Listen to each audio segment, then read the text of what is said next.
Hello, my name is Laney, and I'm a scrap wood hoarder. I think I can use that. Hey guys, welcome back to the shop. First off, I'd like to start off by thanking everyone for their comments and feedback on last week's project, the hand-cut Dovetail Jewelry Box. I'm glad you guys liked it, and I really appreciate you taking the time to comment and all the kind words that you had to say. Now, if you happen to have caught last week's video, you may recall when I was hand cutting the dovetails, I made mention that I didn't have a marking gauge in the shop, and you may have seen me use a technique where I was using a chisel to mark my pieces. Well, thanks to a comment from one viewer, Sam Witwicky, he had mentioned that, hey, why not make a marking gauge for the shop and show us? It'd be a good project for you guys to see. So with all the scrap wood that I have in the shop, I thought, why not? So this week, we're going to make a shop-made marking gauge using scrap wood. After doing some research on marking gauges, I realized there are a lot of different marking gauges out there, a lot of different species of wood, a lot of different styles, each unique in their own way. Well, the one thing I have an abundance of in my shop is scrap oak. Now, I'm not worried about the aesthetics right now, I'm worried about the functionality. I want a tool that is functional, so oak will be fine for the material.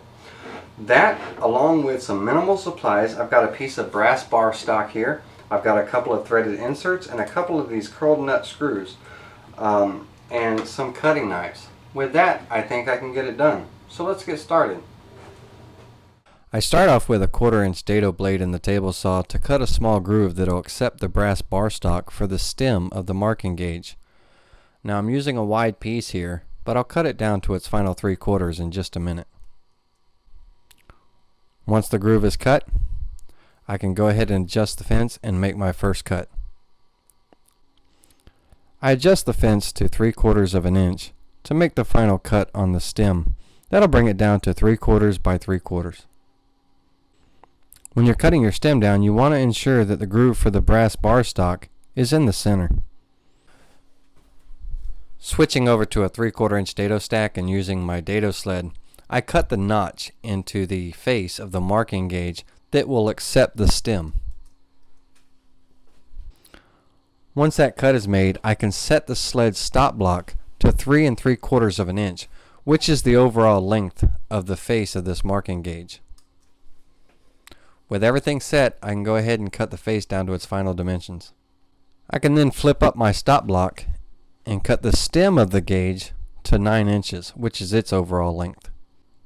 Once the stem is cut down, I can flip down my stop block and cut a 3/4 by 1/2 inch piece to 3 3/4 inches long.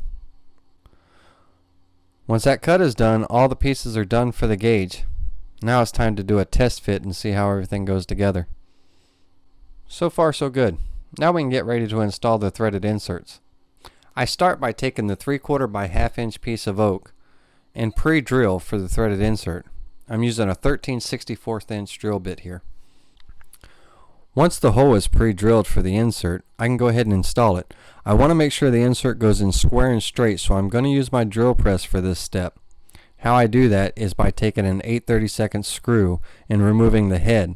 I can then screw that into the insert and chuck this setup into my drill. Now I don't have it chucked tight into the drill, and you'll see why in a minute. Once those threads take hold, they really want to grab that piece of wood. By not chucking it up too tight, it allows for the screw to slip out of the drill easily.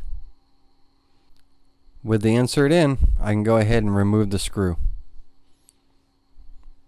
Once the insert's installed and the screws removed, I can then go over to the workbench and glue the two pieces of the face of this marking gauge together. I'm just going to use a couple of pieces of blue tape to hold everything together. That'll provide plenty of clamping pressure for this glue up. Okay, with the glue up set aside, I can get ready to install the smaller insert into the end of the stem of the marking gauge. Now the stem is a little bit too big for my drill press, so I clamp it to my workbench. I got a piece of blue tape there to mark the depth that I need to drill. As I did before, this time using a drill, I install the insert. Once the insert's in, I can remove that screw and the stem is done. Alright, well now that I have my threaded inserts installed, as well as all my parts done, Now I need to take my 1/4 inch piece of brass bar stock and epoxy it into that groove that we cut into the stem of the marking gauge. So I'm simply just going to use some 5-minute epoxy.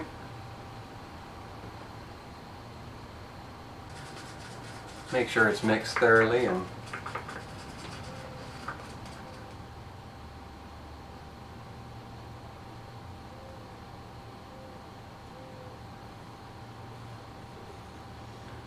I got a little piece of scrap wood here that's about the same size as that groove. It's a little bit smaller, and it'll allow me to spread the epoxy into this notch.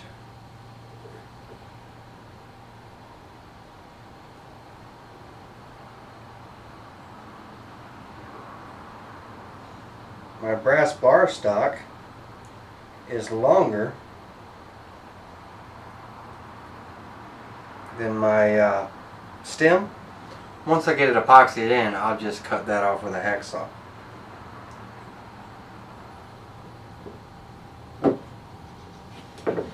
Alright, with that in clamps, I'm going to set it aside for now. By the time it's done, I'll go ahead and cut off the rest of that brass that's sticking out past the stem. My face will be done. I can sand all my parts down and clean them up and everything. Get ready for a finish, attach my cutter blade, and we'll have this thing done. Alright, well, the marking gauge is done, and here's what I come up with, and I think it's going to work very well for my needs.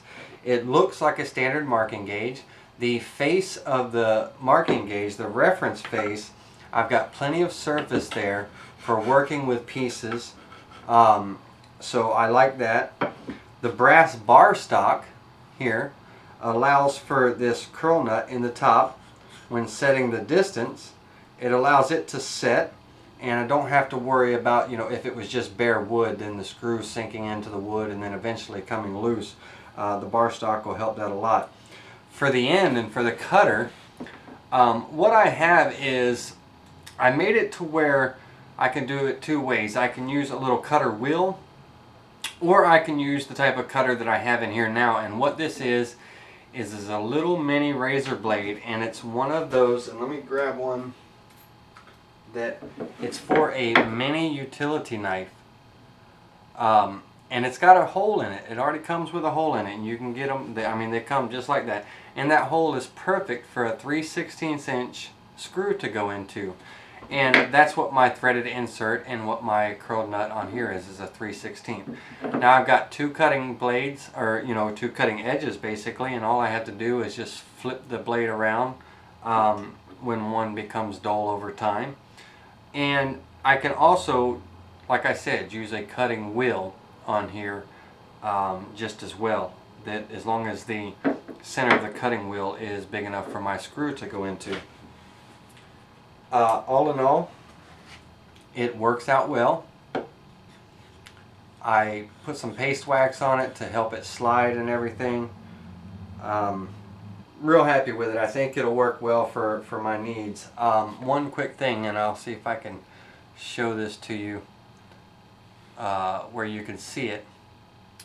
Down here, I've got a little brass screw, just a very small hinge screw. And what that is for is, as I'm putting pressure on this knife, cutting, it allows for it to stop the blade so it just doesn't spin or anything. Now the curl nut holds it, locks it in tight, but that's just an added little touch. And my hands are plenty clear, so I'm not worried about this second point over here because I'm not going to be anywhere ever near that. It just allows me to flip the blade over. The little blade there allows me to catch my workpiece in between the reference fence and the blade. I can set my distance. Once set, I can come over to my workpiece. I can make my reference line, and to allow you to see that line a little bit better, let's see if I can darken that in a bit.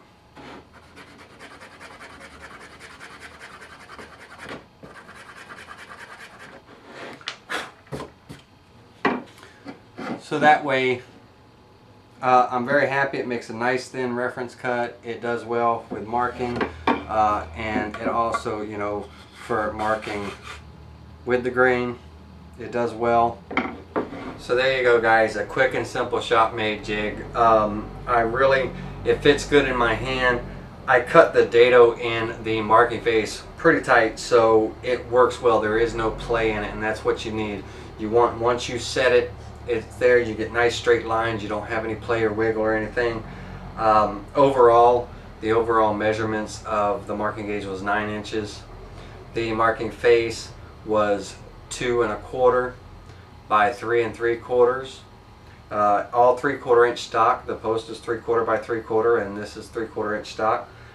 I'm real happy with it. It does well, and now I've got a marking gauge for the shop.